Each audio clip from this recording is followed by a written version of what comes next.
அனைவருக்கும் வணக்கம். This is Anandamurthy from Evergreen Guidance Channel Coimbatore. இந்த வீடியோல PN ஜங்ஷன்ல ஃபார்வர்ட் பயாஸ் என்ன, ரிவர்ஸ் பயாஸ் என்ன அப்படிங்கிற ஒரு கிளியரான ஐடியா கொடுக்குறோம். ஸோ இந்த கான்செப்டை பேஸ் பண்ணி தான் சிம்பிள் ப்ராப்ளம்ஸ் வந்து உங்களுக்கு கேட்கறதுக்கு வாய்ப்பு இருக்கு. பட் இந்த டாபிக் நிறைய பேர் ஒமிட் பண்றாங்க. Last chapter of the physics. But இது ஈஸியான டாபிக், நீங்க புரிஞ்சுட்டா ரொம்ப ரொம்ப ஈஸி. இப்போ ஆல்ரெடி உங்களுக்கு தெரியும் P டைப் மெட்டீரியல், செமிகண்டக்டர்ல ரெண்டு மெட்டீரியல் இருக்கு. P type material, N type material. P type material என்ன? Majority of holes, majority of holes, அதாவது majority of positive charges, majority of positive charges is called P. Majority of negative charges, that means electrons. So majority of negative charges, electrons நிறைய இருக்கு. So there is negative charges is more, N type material. Positive charge is more, that is P type material. இது உங்களுக்கு செமிகண்டக்டர்ல already உங்களுக்கு நீங்க தெரிஞ்சிருக்கணும். இப்போ இந்த ரெண்டு மெட்டீரியல், ஒரு P type மெட்டீரியலையும் N type மெட்டீரியலையும் ஜாயின் பண்ணோம் அப்படின்னா சாண்ட்விச் டுகெதர். இப்போ நீங்க சாண்ட்விச் பார்க்கறோம் இல்லையா, பிரெட் சாண்ட்விச். பிரெட் சாண்ட்விச் என்ன பண்றாங்க, இந்த பக்கம் ஒரு ஸ்லைஸ், இந்த பக்கம் ஒரு செல், இடையில ஒரு லேயர் வைக்கிறாங்க இல்லையா. சோ ரெண்டையும் ஜாயின் பண்றோம் இல்லையா. அந்த மாதிரி தான் இந்த ஒரு P டைப் மெட்டீரியலையும் ஒரு N டைப் மெட்டீரியலும் சாண்ட்விச் டுகெதர், ரெண்டு ஸ்லைஸ் சேர்த்தும் போது என்ன நடக்கும் அப்படிங்கறதுதான் இந்த forward biasing, depletion layer and reverse biasing. இந்த கான்செப்டை நீங்க தெளிவா புரிஞ்சுக்கிட்டா சிம்பிள் ப்ராப்ளம்ஸ் நீங்க அட்டெண்ட் பண்ணலாம். இப்போ ஒரு P டைப் மெட்டீரியலையும் N டைப் மெட்டீரியலையும் நீங்க ஜாயின் பண்ண உடனே என்ன நடக்கும் அப்படின்னா, சாரி, இங்க இருக்கிற பாசிட்டிவ் சார்ஜஸ், இங்க இருக்கிற பாசிட்டிவ் சார்ஜஸ் என்ன ஆகும் கேட்டீங்கன்னா, ரெண்டை ஜாயின் பண்ண உடனே it is majority of holes, இங்க மெஜாரிட்டி ஆஃப் எலக்ட்ரான்ஸ், இங்க இருக்கிற ஹோல்ஸ் இங்க டிஃப்யூஸ் ஆகும். Diffusion because of potential gradient. ஒரு பக்கம் பாசிட்டிவ் சார்ஜ் அதிகமா இருக்கு, ஒரு பக்கம் நெகட்டிவ் சார்ஜ் அதிகமா இருக்கு.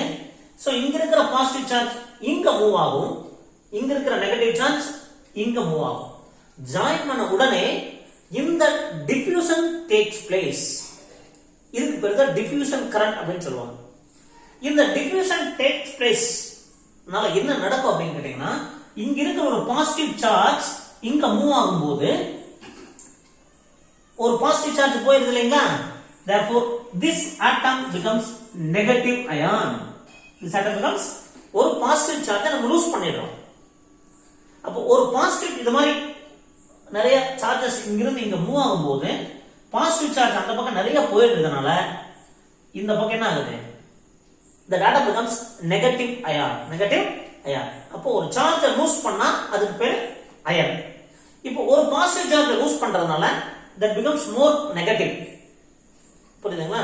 இப்போ சிம்பிள் எக்ஸாம்பிள், ஒரு குடும்பத்துல ரெண்டு பொண்ணுங்க ரெண்டு பசங்க இருக்காங்க. ஒரு பொண்ணு மேரேஜ் பண்ணி கொடுத்தாச்சு அப்படின்னா அங்க ஒரு ஜென்ஸோட ஸ்ட்ரென்த் அதிகமாயிடுது, கேர்ள்ஸோட ஸ்ட்ரென்த் குறைஞ்சிருது. ஸோ அந்த கான்செப்ட் மாதிரி தான். அப்போ நீங்க என்ன பண்றோம், ஒரு பாசிட்டிவ் சார்ஜ் இங்கிருந்து அங்க மூவ் ஆகிறதுனால இந்த ஆட்டம் பிகம்ஸ் நெகட்டிவ் அயான். அதே மாதிரி அங்க இருக்கிற ஒரு நெகட்டிவ் சார்ஜ், அதாவது ஒரு எலக்ட்ரான் இங்க மூவ் ஆகும். இதனால பிகாஸ் ஆஃப் பொட்டன்ஷியல் கிரேடியன்ட், ரெண்டு ஒரு பக்கம் பாசிட்டிவ் அதிகம், ஒரு பக்கம் நெகட்டிவ் அதிகம். ஜாயின் பண்ண உடனே இங்க இருக்கிற பாசிட்டிவ் சார்ஜ் இங்க மூவ் ஆகும், அதனால ஒரு நெகட்டிவ் அயான் ஃபார்ம் ஆகும். இங்க இருக்கிற நெகட்டிவ் சார்ஜ் இங்க மூவ் ஆயிருக்கு. இப்போ ஒரு நெகட்டிவ் குறைஞ்சிருக்கு. சோ ஒரு நெகட்டிவ் குறையறதுனால, ஒரு நெகட்டிவ் சார்ஜை லூஸ் பண்றதுனால that atom becomes positive ion. அப்போ பாசிட்டிவ் அயான் அதிகமாயிருக்கு. சோ இந்த மாதிரி mobility, the diffusion takes place. So இந்த டிஃப்யூஷன்னால இந்த ரெண்டு ஜங்ஷன்ல ஒரு அயன் லேயர் ஃபார்ம் ஆயிடுது. இந்த சைடு நெகட்டிவ், இந்த சைடு பாசிட்டிவ். ஒரு பக்கம் நெகட்டிவ், ஒரு பக்கம் பாசிட்டிவ் சார்ஜஸ், இம்மொபைல் அயான்ஸ். இந்த லேயருக்கு பேரு தான் டிப்ளீஷன் லேயர். இது எப்போ நடக்கும் அப்படின்னா, நீங்க ஜங்ஷன் கிரியேட் பண்ணும்போது நடந்துரும். புரியுதுங்களா? சோ இந்த டிப்ளீஷன் லேயர் ஃபார்ம் ஆனதுனால ஃபர்தரா இங்க இருந்து ஒரு சார்ஜ் இங்க மூவ் ஆகுது. இங்க பாருங்க, இந்த நெகட்டிவ் இந்த பாசிட்டிவ் ஃபர்தரா இங்க மூவ் ஆக முடியாது. ஏன் முடியாதுன்னா பாருங்க, இந்த பாசிட்டிவ் ஃபர்தரா ஒரு ரெண்டு மூணு சார்ஜ் போயிடுச்சு, ஃபர்தரா இங்க இருந்து இங்க மூவ் ஆகணும் அப்படின்னா this positive this will be reflected by அப்ப reflect பண்ணிடும். அதே மாதிரி இங்க இருக்கிற நெகட்டிவ் சார்ஜ் ஃபர்தரா இங்க போய் ரிஃப்ளெக்ட் ஆயிடும். So once this depletion layer is formed, ஃபர்தரா இங்க இருந்து பாசிட்டிவ் சார்ஜ் இங்க டிஃப்யூஸ் ஆகாது, இங்க இருந்து நெகட்டிவ் சார்ஜ் இங்க டிஃப்யூஸ் ஆகாது. புரியுதுங்களா? So இந்த டிப்ளீஷன் லேயர்னால சார்ஜ் கேரியர் ஸ்டாப் ஆயிடும். இது எப்ப ஒரு ஜங்ஷன் ஃபார்ம் ஆன உடனே ஒரு மேனுஃபேக்சர் பண்றாங்க இல்லைங்களா, ஒரு பி டைப் மெட்டீரியலையோ ஒரு என் type material, this all B type material, ஒரு என் டைப் மெட்டீரியல் நீங்க ஜாயின் பண்ணோம்னா இடையில ஒரு பொட்டன்ஷியல் பேரியர் ஃபார்ம் ஆயிடும். பொட்டன்ஷியல் பேரியர் அது எவ்வளவு வோல்ட் இருக்குன்னு பாத்தீங்கன்னா, சிலிகான் மெட்டீரியல், சிலிகான் செமிகண்டக்டரா இருந்தா 0.7 வோல்ட் இந்த இடத்துல ஃபார்ம் ஆகும். ஜெர்மானியம் இருந்தா 0.3 வோல்ட் ஃபார்ம் ஆகும். It is a 0.7 or 0.3 that depends upon the type of material we are using for a semiconductors. So silicon அப்படினா 0.7, ஜெர்மானியம்னா 0.3. So இதுக்கு பேரு தான் டிப்ளீஷன் லேயர். இப்போ உங்களுக்கு புரிஞ்சிருக்கும் இது எப்ப நடக்குது, ஒரு ரெண்டு செமிகண்டக்டர் மெட்டீரியல் ஜாயின் பண்ண உடனே. இப்போ ஃபார்வர்ட், அப்ப இதனால கரண்ட் ஃப்ளோ இருக்காது. இப்போ கரண்ட் ஃப்ளோ இருக்கணும் அப்படின்னா என்ன பண்றது அப்படின்னா, நம்ம ஒரு எக்ஸ்டர்னலா ஒரு பேட்டரி கனெக்ட் பண்றோம். இந்த எக்ஸ்டர்னலா பேட்டரி கனெக்ட் பண்ற, ஃபார் எக்ஸாம்பிள் நீங்க கனெக்ட் பண்ற பேட்டரி இந்த டிப்ளீஷன் லேயர் குறைச்சா மட்டும்தான் கரண்ட் போகும். ஏன்னா ஒரு தடுப்பணை மாதிரி வந்தாச்சு. இப்போ அந்த தடுப்பணை, இப்போ நீங்க ஒரு ரிவர்ல ஒரு தடுப்பணை கட்டுறாங்க, என்ன ஆகும், தண்ணி அந்த பக்கம் போகாது. அப்ப அதுக்கு மேல போகணும் அப்படின்னா, தடுப்பணையை தாண்டி அந்த தண்ணி போகணும்னா உங்களுடைய வாட்டர் ஃப்ளோ அதிகமா இருக்கணும். அது மாதிரிதான். அப்ப இது ஒரு தடுப்பு அணை மாதிரி பிளாக் ஆயிடுச்சு. அப்ப கரண்ட் ஃப்ளோ இருக்காது. இப்ப இந்த தடுப்பணையை நம்ம வந்து குறைக்கணும். அப்படின்னா என்ன பண்றது, ஒண்ணு தடுப்பணையை குறைச்சு விடணும்.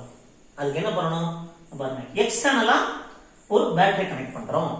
இந்த battery, external battery is connected in such a way that, இந்த பேரியரை குறைக்கிற மாதிரி ஒரு கனெக்ஷன்ஸ் கொடுக்கறோம்னா அதுக்கு பேர் forward biasing.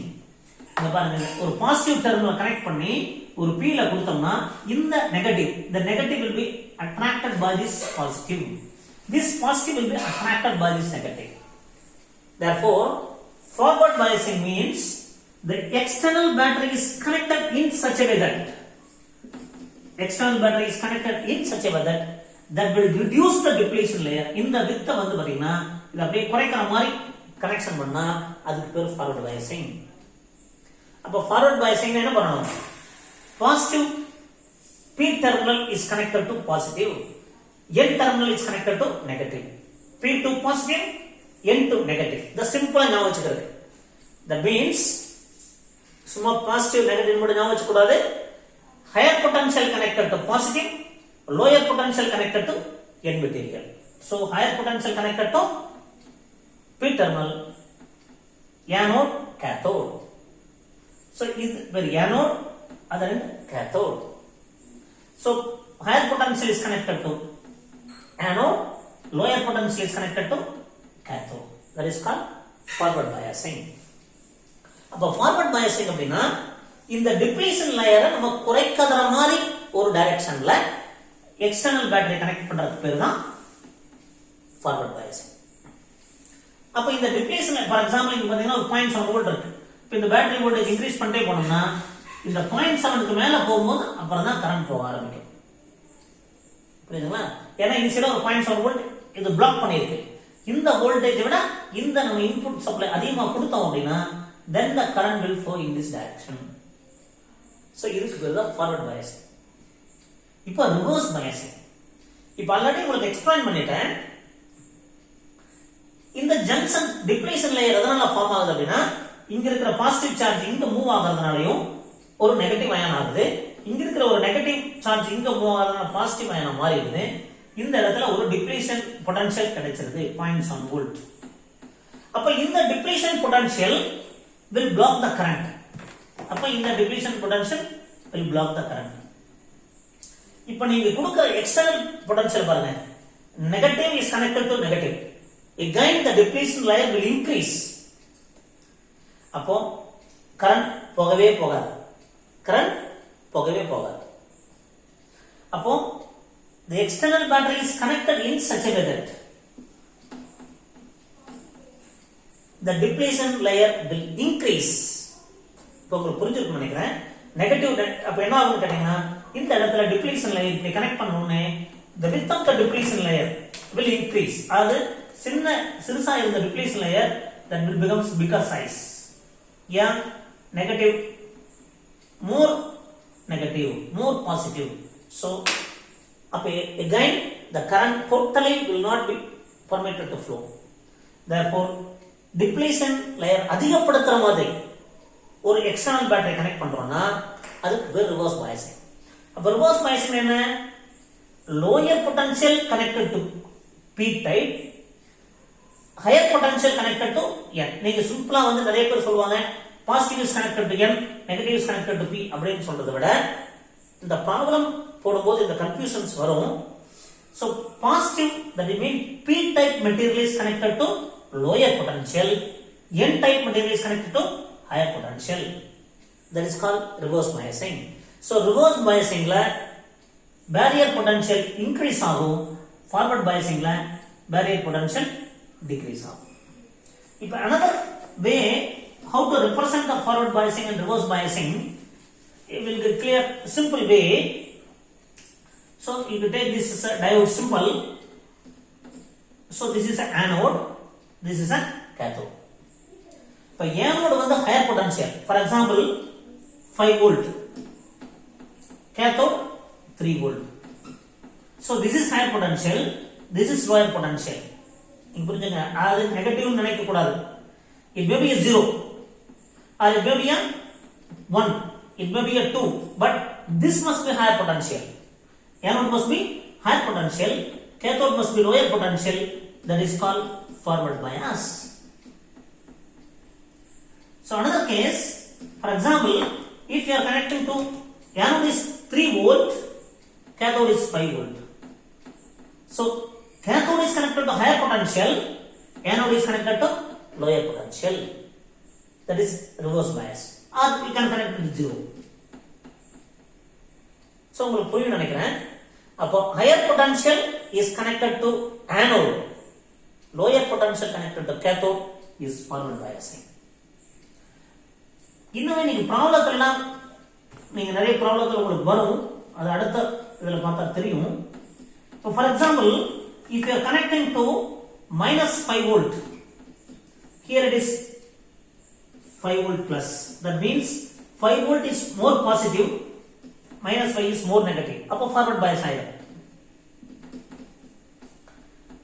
For example, if you are connecting to 0 volt, இங்க minus 5, 0 is higher potential than minus 5. இதை நீங்க புரிஞ்சுக்கணும். அது 0, 1, 2, 3, 4, 5 இப்படி இருக்கு அப்படின்னா then minus 0, minus 1, minus 1, minus 2, minus 3, minus 4, minus 5 இதை எடுத்துட்டீங்கன்னா இது higher potential, 2 higher, 3 higher than 2, 4 higher than 0, 5 higher than 4. அப்போ இது வந்து நம்ம alphabetic numerical value increase ஆக higher potential. Negative voltage 0, minus 1, minus 1ங்கிறது 0 விட lower potential, minus 2 அப்படிங்கிறது 0 விட lower, minus 1 விட minus 2 lower, minus 2 விட minus 3 lower, minus 3 விட minus 5 lower. இந்த கான்செப்டை நீங்க புரிஞ்சுக்கணும். சிம்பிள் நியூமெரிக்கல் வேல்யூ 5, அப்ப இது 5, அப்ப 5 நினைக்கூடாது. சோ மோர் நெகட்டிவ், அதுக்கு என்ன மீனிங் சொல்றாங்க? நான் சிம்பிளான ஒரு எக்ஸாம்பிள் சொல்றேன் உங்களுக்கு பாருங்க. ஒரு மேடான வயரா இருக்கு, அப்ப மேடு ஆயிட்டே இருக்கு, அது வந்து ஹையர் பொட்டன்ஷியல். நீங்க குழி, அது மேல ஒரு 10 மீட்டர் குழி எடுக்கிறீங்க, 10 மீட்டர் கீழே, இப்ப minus 10, அது ரொம்ப கீழ் மட்டத்தில் இருக்கு. 5 மீட்டர் எடுக்கிறீங்க, அப்ப 5 மீட்டர் கீழே இருக்குமா 10 மீட்டர் கீழே இருக்குமா? அப்ப 5 விட 10 ரொம்ப கீழே இருக்கும். அப்ப இங்க ஹைட் எடுத்துட்டீங்கன்னா இந்த 5 விட 10 மேல இருக்கும். புரியுதுங்களா? சோ ஒரு தரைமட்டத்துல நீங்க மேல வந்து கட்டிட்டே போறீங்க அப்படின்னா அது வந்து ஹை பொட்டன்ஷியல். கீழே நீங்க 5 அடி குழி வெட்டுறீங்க, அது ஒரு லோயர் பொட்டன்ஷியல். 10 அடி குழி வெட்டுறீங்க, அப்ப 5 விட 10 ரொம்ப கீழே போயிடுது. சோ இந்த கான்செப்டை நீங்க புரிஞ்சுக்கணும். சோ 0 to 5, 0 to -5 ஒரு எக்ஸாம்பிள். சோ இத பேஸ் பண்ணி தான் டயோட்ல ப்ராப்ளம்ஸ் கேட்பாங்க. ஃபார்வர்ட் பயாஸ் பண்றது எப்படி, ரிவர்ஸ் பயாஸ்னா எப்படி, டயோட் கரண்ட் எப்படி கண்டுபிடிக்கிறது, ஓம்ஸ் லா எல்லாம் எப்படி கண்டுபிடிக்கிறதுங்கிறத இந்த கான்செப்டை வச்சு ப்ராப்ளம்ஸ் கேட்பாங்க. அப்போ நீங்க ஃபார்வர்ட் பயாஸ்னா என்ன, ரிவர்ஸ் பயாஸ்னா என்ன அப்படிங்கிறது தெளிவா இருக்கணும். ஃபார்வர்ட் பயாஸ்னா டிப்ளீஸ் லேயரை குறைக்கிறோம், ரிவர்ஸ் பயாஸ்னா டிப்ளீஸ் லேயர் அதிகப்படுத்துறோம். ஃபார்வர்ட் பயாஸ்னா anode is connected to higher potential, நீங்க பிளஸ் மைனஸ் ஞாபகம் வச்சுக்காதீங்க. anode is connected to higher potential, cathode is connected to higher potential. Reverse bias அப்படினா anode is connected to reverse bias. So reverse bias means anode is connected to lower potential. For example, -1 2 volt. இது lower, இது higher. So that is reverse bias. So இந்த concept புரிஞ்சிருந்தனா கண்டிப்பா problems கண்டிப்பா நிறைய பேர் இந்த last chapter of the physics omit பண்றாங்க. ரொம்ப ஈஸியான கான்செப்ட்ஸ் உங்களுக்கு ஒவ்வொரு வீடியோலயும் கண்டிப்பா நிறைய சிம்பிள் ப்ராப்ளம் சால்வ் பண்ணி காட்டுறேன். பிடிச்சிருந்தா லைக் பண்ணுங்க, பிடிச்சிருந்தா எங்க வீடியோ ஷேர் பண்ணுங்க. மீண்டும் ஒரு நல்ல பதிவுடன் உங்களை சந்திக்கின்றேன். நன்றி, வணக்கம்.